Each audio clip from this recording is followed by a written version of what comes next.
Hi, everybody. Welcome back to Patriots History. I'm Larry Swikart, co-author of Patriots History of the United States with Michael Allen, now in its fifth printing its fifth edition and 41 printings. I have a new edition ready to go. Our plan is this.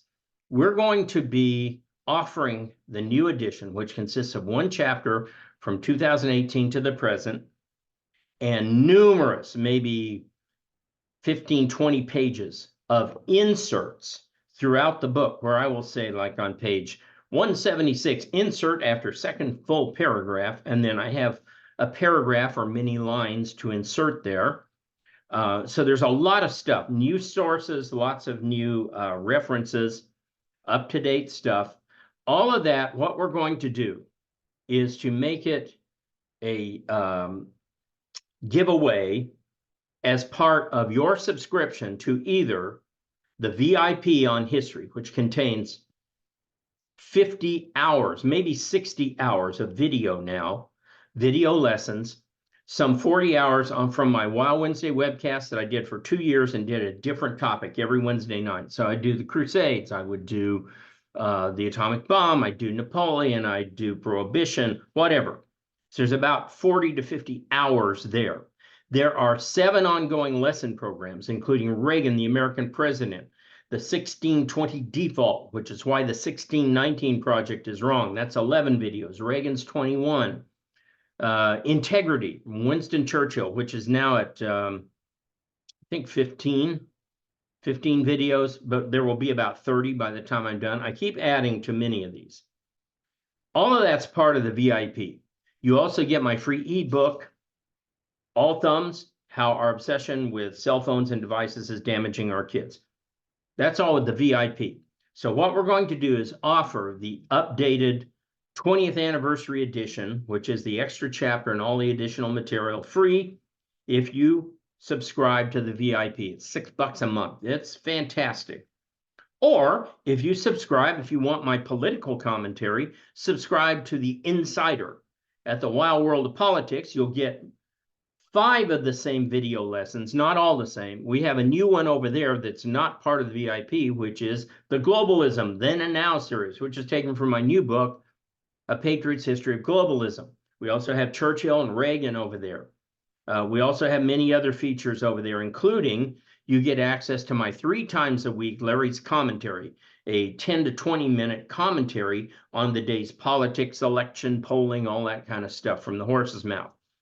So get either of those, $69 a year, $6 a month, and you will get free the new 20th anniversary edition in PDF, the additional material for Patriots History of the United States. Just something to think about, okay? All right, so I am using the 15th anniversary edition, and if you have a much earlier edition before the 10th, some things won't line up. The pages certainly won't line up. Most of the headers will line up, but there may be a few that don't. So just so you say, I'm looking at page 279, it's not there. Well, if you have a different edition, it won't be there. All right, so I am on page 275 of the 15th anniversary edition. And this is the header at the very bottom of the page, Defending the Indefensible. So if you recall, let me clean my glasses as we talk. If you recall, we've started a fairly long section on the 1850s, and now we're into a very long discussion of slavery.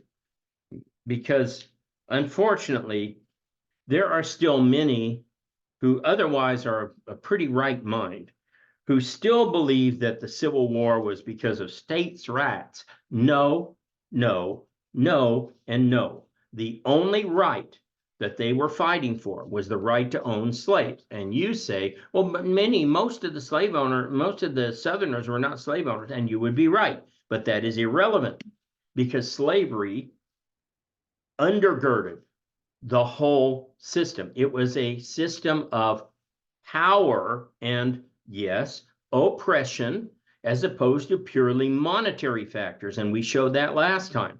Last time, if you'll recall, I showed you that manufacturing in the South was paying 5 times what plantation slavery paid, and still they didn't want to go into manufacturing. They didn't want to invest in it, didn't want to develop it, because it didn't contain, by and large, the same component of power over other people in terms of slavery. Yes, there were industrial slaves, no doubt about it. And this is one reason slavery was not going to die out, was that some factories were still using slaves in factories.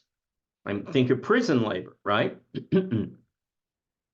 But the other factor is there was just this barrier for even the poorest whites, who could always look at a slave and say, at least I'm better than him. At least I'm free. Now, there was a saying a long time ago, and you older people, you remember this, don't get all over me and get on your high horse, but there used to be a saying called free white and 21. And that stemmed from the old Southern days, where if you were a free white male, usually, the world was your oyster. You had everything, right? Because you were better than yeomen, you were better than all the slaves. So it's very important that you understand and I'm not a big Marx, I'm not part of the woke oppression crowd, but there obviously was a very powerful level of oppression and race deeply embedded into the whole substructure of the South. You cannot separate out the yeoman farmers and say, yeah, but they didn't have slaves, so they weren't racist. No, they weren't slave owners, but their taxes supported the posses, the judges, the sheriffs that controlled the slaves. Their taxes supported the whole plantation structure in so many other ways.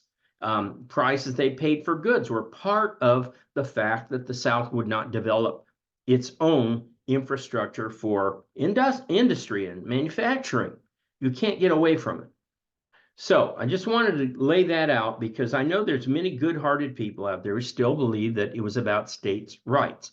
The only right that the states wanted was the right to own slaves. And this is very clear. You will see it when we get here to the Confederacy, that the Confederate Constitution didn't mention tariffs but one time.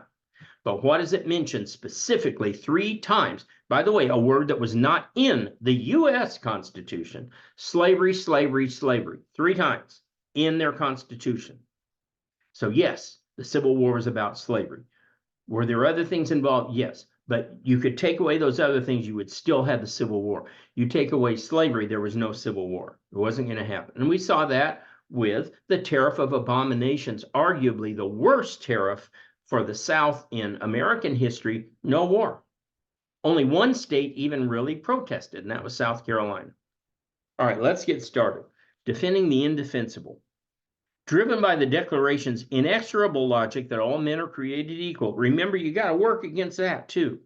Southerners were at war with the concept that all men are created equal. They couldn't get around that. Pressure rose for the defenders of the slave system to explain their continued participation in their peculiar institution. John Calhoun in 1838 noted that the defense of slavery had changed. This is John C. Calhoun, one of the leading advocates of the South.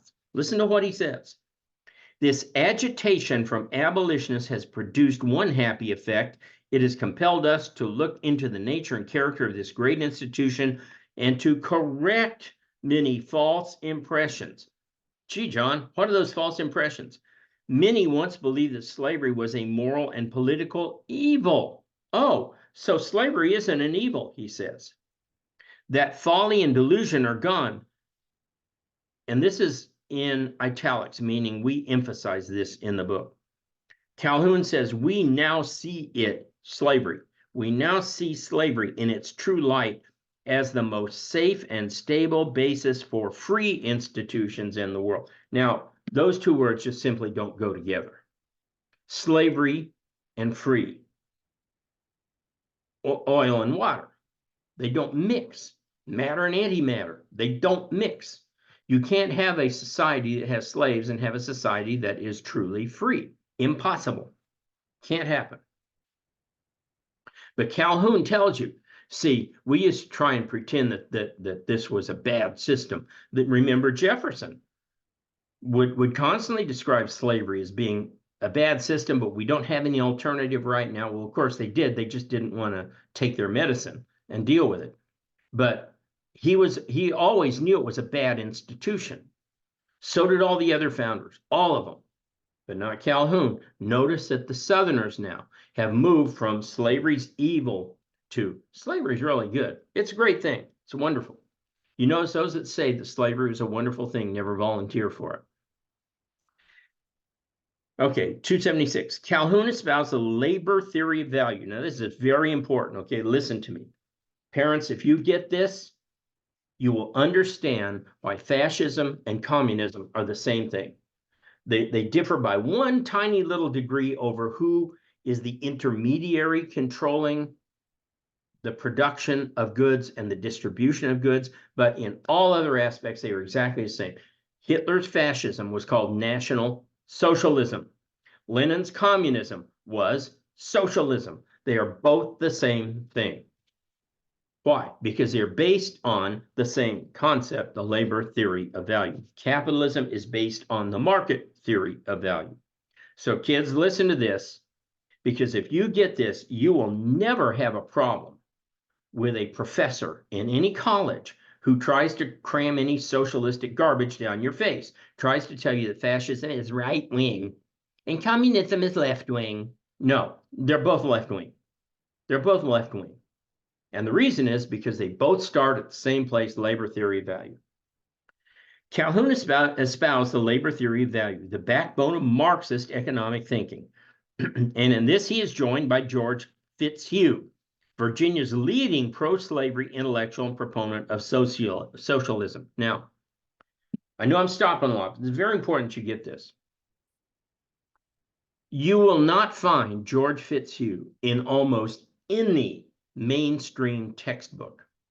He was the leading proponent of slavery in the antebellum South. He wrote 2 books about it, and nobody even mentions him. Now, why don't they mention him, huh? That's kind of odd.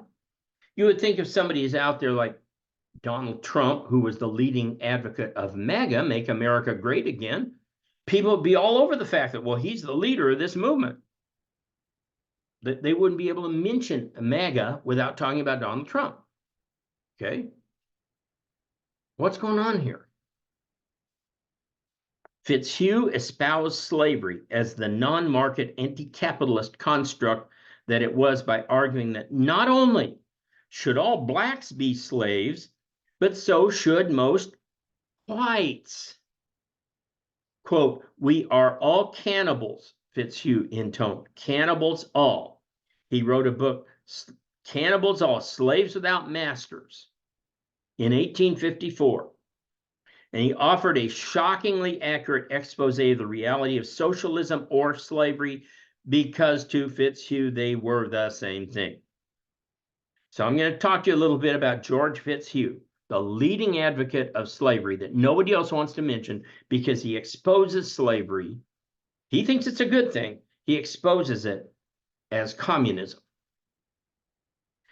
Slavery in the South, according to Fitzhugh, scarcely differed from factory labor in the North, where the mills of Massachusetts placed their workers in a captivity as sure as the fields of Alabama. Yet African slaves, Fitzhugh maintained, probably lived better than free white workers in the North because they were, wait for it now, liberated from all decision making. Okay, so this is the key for Fitzhugh. Slavery, socialism, communism liberate you from having to make those nasty choices. When you're free from having to choose, you are so free. You're just so free. Just go out there and somebody tells you everything to do and you don't have to worry. Okay, that's what he's talking about. A few slaves even bought into Fitzhugh's nonsense.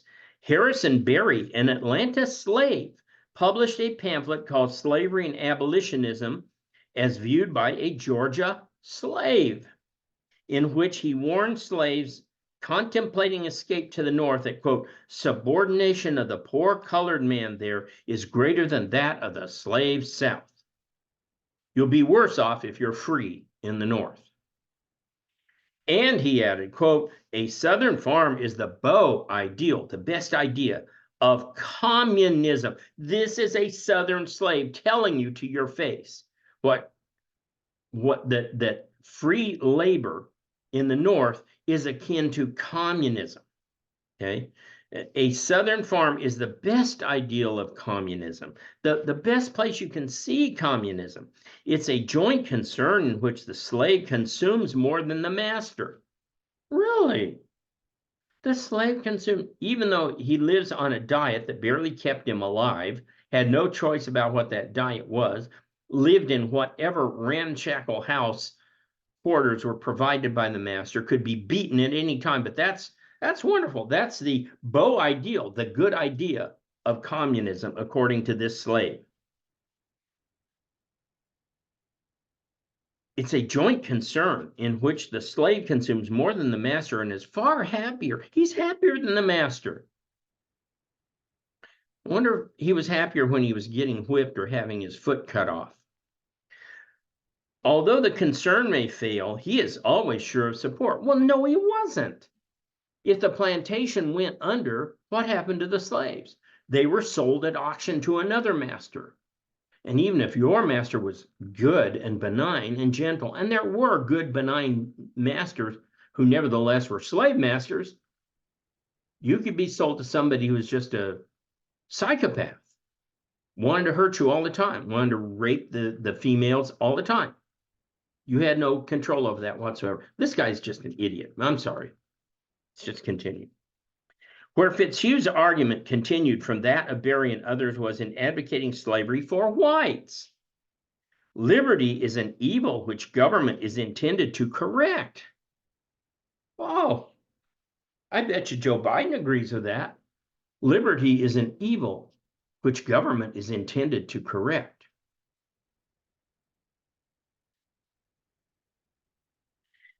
He maintained this in Sociology for the South. Like many of his northern utopian counterparts, Fitzhugh viewed every relationship, including marriage, as a form of bondage or oppression. Does this sound like modern feminists? Nut jobs? Marriage, parenting, property ownership of any kind merely constitute different forms of slavery. Here, strange as it may seem, Fitzhugh had come full circle to the radical abolitionists of the North, Stephen Pearl Andrews, William Lloyd Garrison, and earlier Robert Owen, had all contended that marriage constituted an unequal, oppressive relationship. So he's right alongside some of the real nut jobs in the North. But that distinction between Owen's subjection to the tyranny of the commune and Fitzhugh's blessings of liberation through the lash nearly touched, even if they did not overlap in theory. So they came very close to each other. All right, now I'm going to stop here. This is a lot to digest. But I want to explain to you what I started with here, the labor theory of value. The labor theory of value developed by Karl Marx. I know he stole it from somebody else. I know, according to Thomas Sowell, he didn't actually have a labor theory of value, but something else, labor, something or other of value. It's the same thing. It's really the same thing. Thomas Sowell used to be a Marxist before he converted to free market economics. But I think he kind of gets this wrong. At any rate, Robert Owen, the Scottish guy who set up these communes. Remember, we talked about this back in the last chapter. He was the first one to really come up with this labor theory of value. Marx stole it. Marx stole everything. Marx is a slimy, evil, dirty little man. But I'll talk more about him later. The labor theory of value, according to Owen and Marx, is, I know it's really complicated, so hang on, see if you can follow me. Labor makes value. That's it. The only value there is in anything is through physical labor. Catch that? So you see the art behind me? Somebody conceived those images. That's not valuable. Somebody came up with the font and the lettering. No, that's not valuable. This book, aside from the physical writing, which took about 5% of all our energy, that's not valuable. All the ideas aren't valuable. Taylor Swift, Beethoven, the Beatles, Bach, music, that's not valuable. There's no value in that. Any art, any managerial skill, any innovation, any invention, none of that counts as value. Only what you physically make with your hands. Now, obviously, what you make with your hands is valuable. What you do farming is valuable, obviously. That's not the only value. The only time we really got wealthy, prosperous societies for everybody was when we got past that and got into capitalism, where most of the value comes after the manufacturing, in the packaging, advertising, sale, innovation. Okay? I mean, look at this. I don't have iPhones. I don't believe in iPhones. This is an Android. But I've got all these apps. Those are all ideas that somebody had. And in fact, today, you know where most of those ideas are coming from? You and me. Basically, we'll say somewhere to somebody at Apple or Android or to some app maker, you know, it sure be nice if somebody give me an app to tell me how to drive from here to the Grand Canyon. Oh, let's say here's something called Wix. I'm sorry, what's it called? Wix is another Waze. Get my W's mixed up. Waze. Here's something called Waze. Waze will take you there. Sure enough, you plug it in, it gives you a map, it tells you where you're going, how fast you're going, what time you'll arrive. It's amazing. As much as I try to cheat these guys, Waze almost always gets me where I'm going and almost exactly the time it predicted I would get there. Off maybe a minute or two, but not much. So this is value. This is incredible value. Every time you have an idea that you then push forward into a point that you can make money off it, we call it monetizing it, you created value. Remember, we went over this. The key question from Adam Smith in Wealth of Nations is, have you served your fellow man today? What have you done to serve somebody else? You don't need to physically make something to serve somebody else. What if you're a comedian? You tell jokes. You've added value. What if you're a singer? You provide a song. You've added value. What if you come up with a different way of organizing a restaurant for the elderly in a nursing home so that it's safer and easier for them to get around? You've added value. You see where I'm going with this? 90% of our value added anymore is not physical labor. And indeed, this book, the physical binding, making of the pages, the paper, and all that, probably constitutes 10% or less of the book's actual cost. All of the rest of that goes to me and Mike, who thought it up, to editors who scrunched it down so it would be more readable, to designers who gave you the great cover, to printers who came up with a great font, to marketers who let you know that it was available, to Barnes & Noble or Amazon who made it available to sell to you at a decent price, to shipping and transport that got it to you. See, all of this is built into that cost. Yet the cost of actually making it is probably only about 10%. So labor theory of value says labor makes value. Only, you could add, only labor makes value. Lie, lie, lie, lie, lie. That's a lie from the pit of hell, folks. Kids, understand that.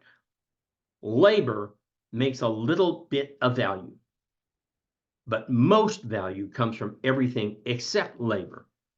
Up here, that's where the value is. I once had a pretty bright guy, the guy who actually typed up all my early books and research papers. And at the time, he was ahead of the curve. This guy had, back in those days, a giant computer that was the size of my desk, maybe double, and a huge bank of double monitors. Nobody had that back then. We're talking about the late 70s. And he could type super fast, and he knew all of the requirements for a master's thesis or a dissertation, exactly how long the pages could be, how far the indentations. He knew all that. And he once told me, never forgot this, when you start getting paid for what you know rather than what you do, you will really start to make money. And boy, if that's not the truth, right? So when Fitzhugh, when Calhoun, when Marx, when Owen say labor makes value, they're lying. It makes some value, but it doesn't make all of it. Most value comes from something outside of physical labor. So what's the alternative? The alternative is what we use in the free world called the market theory of value, which says you make something, we write this book, then we offer it up to the market like a sacrifice. We hand it in to a publisher. Hey, do you think that people would buy this? And he said, well, I think so. We'll invest in it. We'll put some of our time and our talent and our energy to work in this book, even though we haven't been paid for it, and we will make it and put it out there for sale. Okay. Have you served your fellow man today? Yes. I wrote this book. Well, remember, Adam Smith says you got to prove it. So I say, well, people give me these for the book in large numbers. They give me large numbers of these for this book. So it's very clear I am serving people for having written this book. Now, I don't mean to say, and we've been over this before in our discussions of this, I don't mean to say that service, true service, not service where you're required to do something by a college or a school, that's not service. That's forced service, which is not service. But if you're really serving on your own free will, and you're going to soup kitchens, or you're going to help cut old people's yards, or whatever it is you do, that's service. But remember, you cannot put a dollar value on that because you're not getting paid.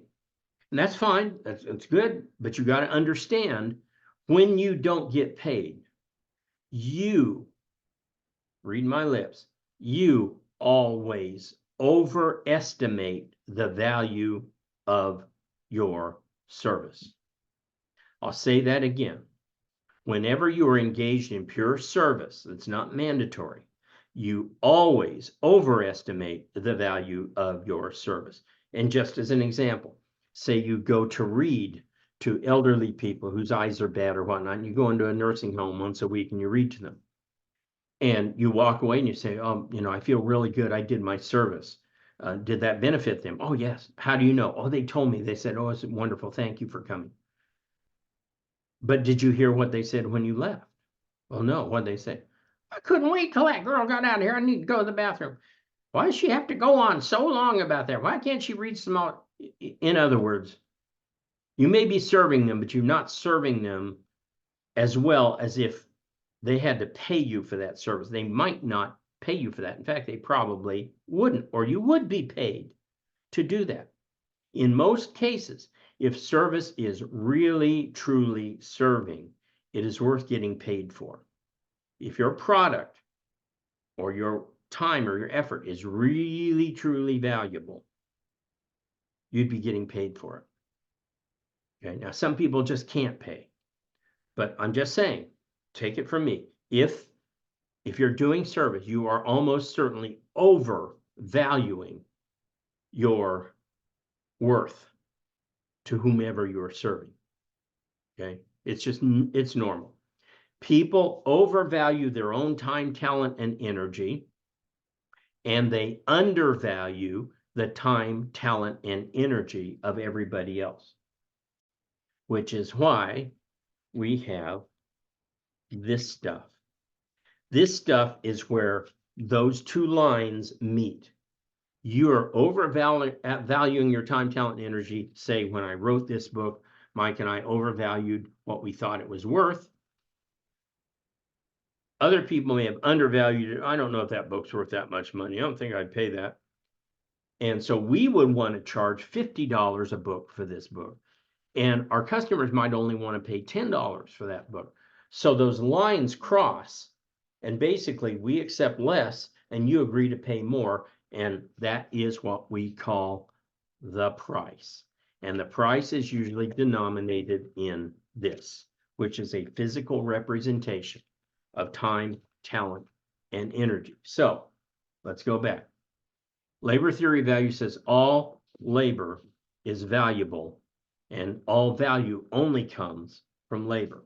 Market theory of value says your service to others is valuable, whether it's actual labor, talent, however, managerial skill, doesn't matter. And that service will be measured in terms of what other people think of your service. Okay, so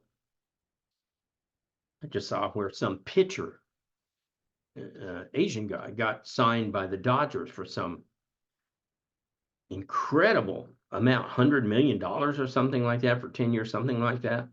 And many people, well, that's just obscene. That's nuts. Well, no, it's not. What do you mean? How do you know? Well, because they paid it. Now, it may turn out he's not worth it. They may have been poor in judgment, but he was definitely worth that amount of money now because he got it. So you only have two responses to any price, whether it's the price of gas, whether it's the price of potatoes, price of eggs, price of a home remodel, a price of a vacation to Disney. There's only two responses you have. Yes, I will pay that price, or no, that's too expensive for me.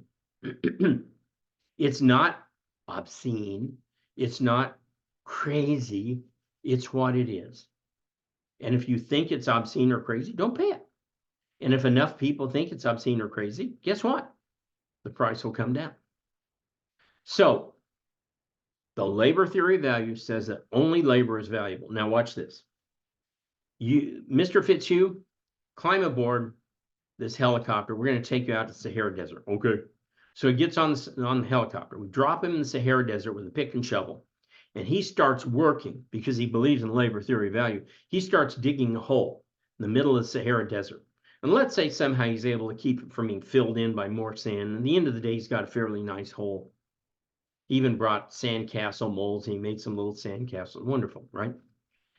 Under his theory, under Marx's theory, under Owen's theory, he should stick his hand out and someone should put money into his hand. Now, why will nobody put money into his hand? And you know the answer. He didn't create anything that anybody wants. Nobody wanted a hole in the Sahara Desert. Nobody wants that. So nobody's going to pay him.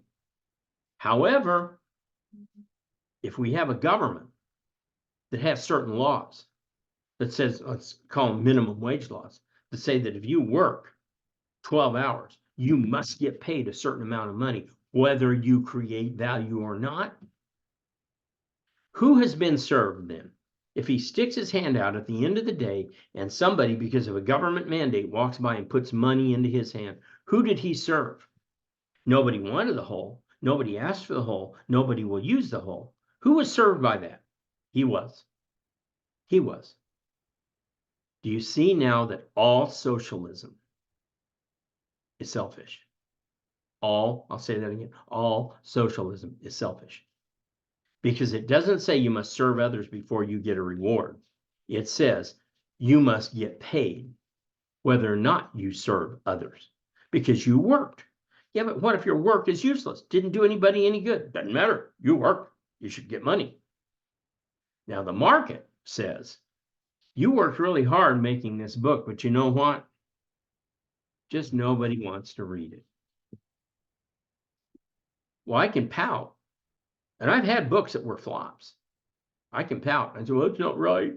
But at the end of the day, I have to realize my book didn't serve them. I didn't serve what they were looking for in terms of knowledge or entertainment or whatever. But for whatever reason, I did not serve my fellow man with some of these books any more than any music artist serves their audience with every one of their songs. You all know they all have bombs. Some of them have great songs. #1 on Billboard, get a Grammy. Next year, they have an album that comes out, not one song in the album's any good. They didn't serve their customers, right? So this is the difference. Listen up, this is the difference between capitalism and socialism. Socialism is inherently selfish because of the labor theory of value. It requires that you serve yourself or take, and it shall be given unto you. Capitalism demands that you serve others first without any guarantee of a reward. Give, and it shall be given unto you. And the underlying assumption there is you're giving something that is worthwhile. You're not, some of you will go through your clothes, you'll take your old ratty clothes and give them to Goodwill or something and act like you're doing some great service, right? If you really want to serve, you'll take a dress right off the rack, a suit right off the rack and give it to Goodwill. That's service, okay? But you see what I'm saying? Capitalism says, give, and it shall be given unto you, provided that you're giving something of value that other people want and can use. Because if you're not giving them something they don't want or can't use, you aren't really giving them anything. Let me give you some advice, right? How many of you kids have heard your parents say, let me give you some advice? And you don't want that. That's not giving you anything. All right, so you see where we're headed here. All right, we're going to pick this up next time. It's a very important discussion that you understand this, because this is the basis of slavery, communism, socialism, this whole notion of the labor theory of value. All right, I'll see you back here next time. Oh yeah, remember, Patriot's History of Globalism comes out here in 2 weeks, 20th. Get your copy pre-ordered now. Okay, it hit #1 over the last weekend in economics, economic theory, and globalism on Amazon. Cracked the top 1,000. Let's get it up to #1 on Amazon. And remember, I need your help turning Patriot's History into a video project. So go on the site and look for the button that says Buy Larry a Coffee. Just get me 1 or 2. If all of my followers on Twitter just got me 1 coffee, I can make this movie tomorrow. I'll see you guys back here on Friday.